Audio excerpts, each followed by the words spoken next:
So people ask me all the time, Reshma, how do I overcome imposter syndrome? The class of 2023, I am done answering that question, and y'all can hold me to it. Because you see, imposter syndrome, it's not my problem to solve, and it's not yours either. So today, if you'll humor me, I want to squeeze in one last history lesson before we leave this place. Let's go back to the 1890s, a few short decades after Smith was founded. Doctors had identified a never-before-seen medical malady, one that threatened to wreak havoc on the entire female population. That condition was called bicycle face.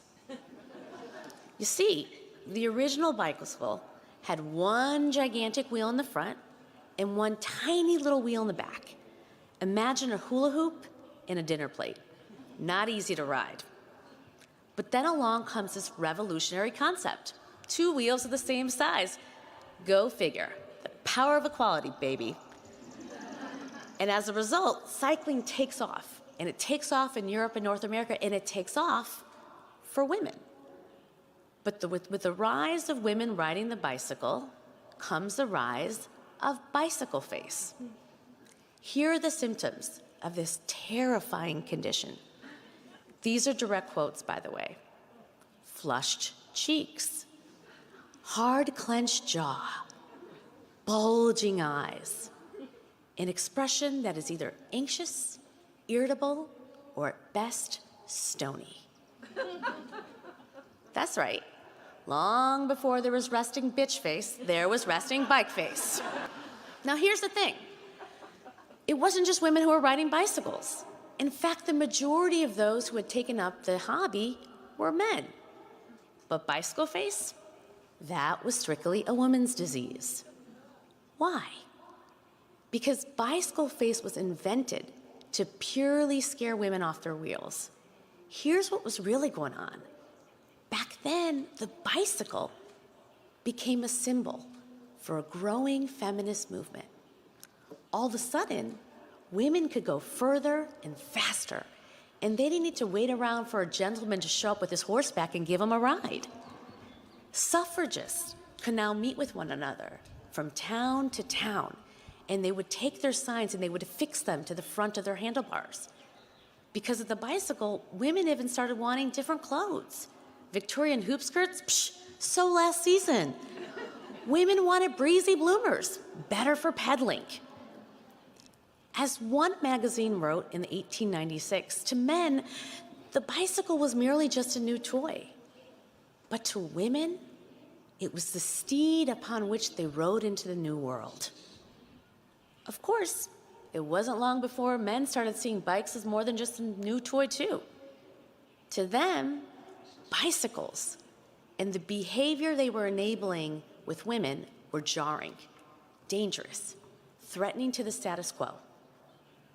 More than a century later, we can see bicycle face for what it is, or what it was. Not a medical mistake, but a deliberate tool, a strategy wielded by powerful men to put women back in their place, to make us stop pedaling. Ridiculous name aside, I think that there's something deeper here. I think that there's a lot we can learn about imposter syndrome from bicycle face. Both of them are strategies used to hold women back, and it's up to us to not take the bait. The way our culture talks about imposter syndrome, you also could mistake it for a medical condition, but it's not. Leslie Jamison wrote about the origins of the phrase in The New Yorker a few months ago, and she talked about how the 2 researchers who had first talked about imposter syndrome didn't call it a syndrome at all. In fact, they referred to it as imposter phenomenon, and it was based on high-achieving white ladies. It was never meant to be pathologized. Still, like bicycle face before it, imposter syndrome was rooted in misogyny. It's no coincidence that the concept first emerged as Title IX became law and women started going to college, or that it gained traction just as Roe v. Wade was decided And now that women had control over their bodies, they were starting to enter the workforce in droves. Just like bicycle face before, imposter syndrome was a reaction to women's progress. But this time, the backlash was even more insidious, which is why today, instead of telling you how to overcome imposter syndrome, we're going to question the whole concept.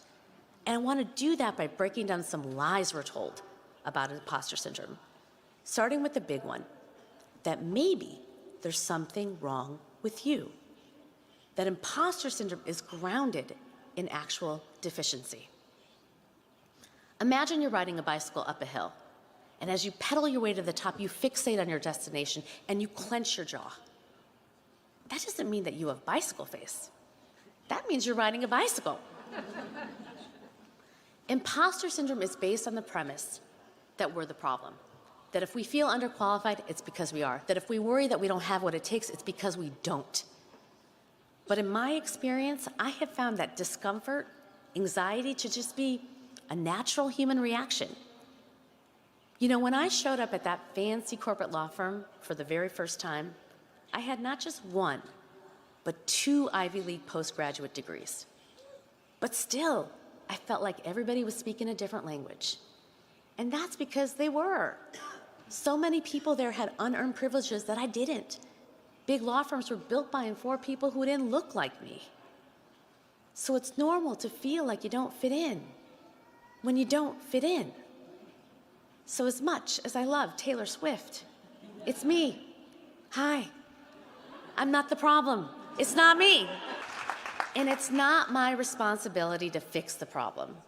That's our second lie. That's your job to fix yourself. If your face is flush at the end of a bicycle ride, I wouldn't tell you to powder your nose. But that's pretty much what we do when it comes to imposter syndrome. That's the message that we send to you all, that it's your job to make it go away, or at least cover it up. I'm sure you've heard all the tips and tricks. Get yourself a mentor. Learn how to say no. Power pose your way to the top. There are countless, countless books and articles out there. And yes, I'm counting my own on that list. For years, I too have been telling women how to overcome imposter syndrome. And look, none of it is bad advice per se. I really do believe that we should focus less on being perfect and more on being brave. But all those shoulds, they're just ultimately another burden that we put on women that is just not solving the problem. A great example of this is the gender pay gap. You know, in the United States, the gender pay gap has not budged in 2 decades. 2 decades. But still, we keep telling women that you all should, one by one, know your worth, slay your negotiation, ask for more, when instead we should just be telling companies to pay women fairly, right? Provide salary transparency, offer paid leave and childcare, both proven to close the pay gap. Companies, not individual women, have the power to erase disparities overnight. Similarly, though, when it comes to imposter syndrome, the unspoken assumption is that if you don't stick up for yourself and you feel like an imposter, it's your own fault. It's extraordinarily unfair and it's unhelpful if we really care about closing the gender gap. The problem, the solution, is just bigger than any one of us. And that brings me to my third and final lie, which is that imposter syndrome is inevitable. So if we don't fix ourselves, what do? We go to the source. The notion of bicycle face was debunked by Dr. Sarah Hackett Stevenson. She was the first ever woman admitted to the American Medical Association. She didn't tell women to fix their bicycle face. And she certainly didn't tell them to stop pedaling. She challenged the entire premise. When as many as 82% of women report feeling imposter syndrome, it's hard to believe that this is just about individuals. Imposter syndrome is the result of structural inequality, not individual inadequacy. Look, I've sat across from some powerful dudes, CEOs, presidents, senators, you name it. And that experience has truly been a gift. not because they are smarter than I am, but because they're not.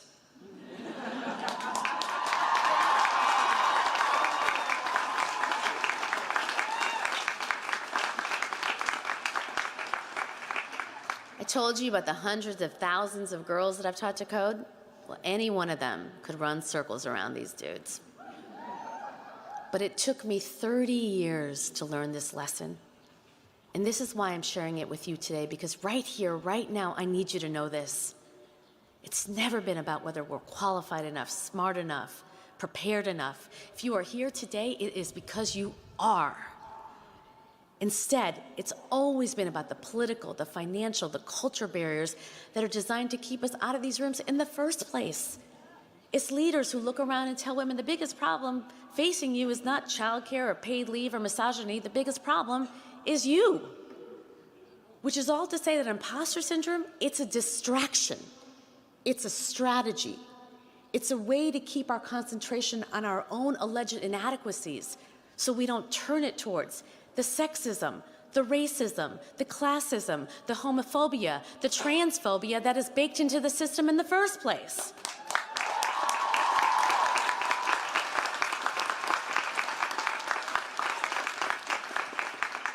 Which means our job is to stay focused, to focus less on fixing ourselves and more on healing a broken world. Now, for many of you, I know this work is not new. Marginalized people, women of color, we've been leading the fight against systematic injustice for generations. And your generation has been fighting the status quo your whole lives. So here is the task ahead of you, class of 2023, is to know that you are more than good enough so that you can dedicate your precious, limited time on the things that aren't. My great hope is that you will want to take up this work, that you will want to build a better world than the one you inherited. And I am absolutely certain that you are up to the task, because your Smith education has prepared you for this moment. This is a special place. For the past 4 years, you've been part of a community where no team captain, no club president, no valedictorian has ever been held back because of their gender.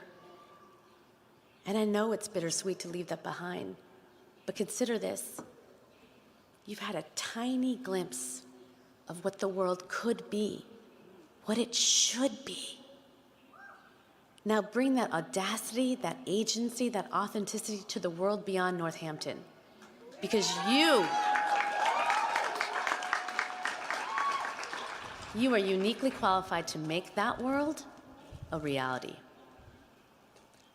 Imposter syndrome is modern day bike face. My hope is that one day Smithies of the future will see them both as equally laughable. Just 2 more failed attempts to hold us back. Getting there, though, will be the work of a lifetime. But I believe that there's one thing you can do today on this first day of the new chapter of your life and every day moving forward. Just ride your bicycle. And what I mean by that is pursue what you want to pursue. As if imposter syndrome is just 2 made-up words on a page, because they are. Do your work. Make your argument. Lead your movement. Because there's nothing wrong with you. It's not your job to fix yourself, but it is your job to fix the system. And from everything I've heard about this class, you're going to do a damn good job doing it.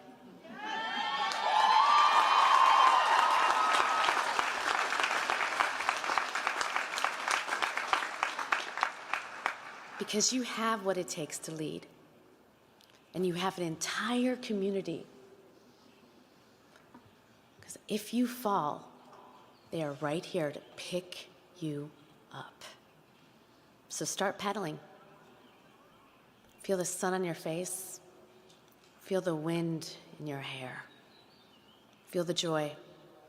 Feel the freedom. Feel the love. Congratulations, class of 2023, on reaching this incredible milestone. You're ready. Go.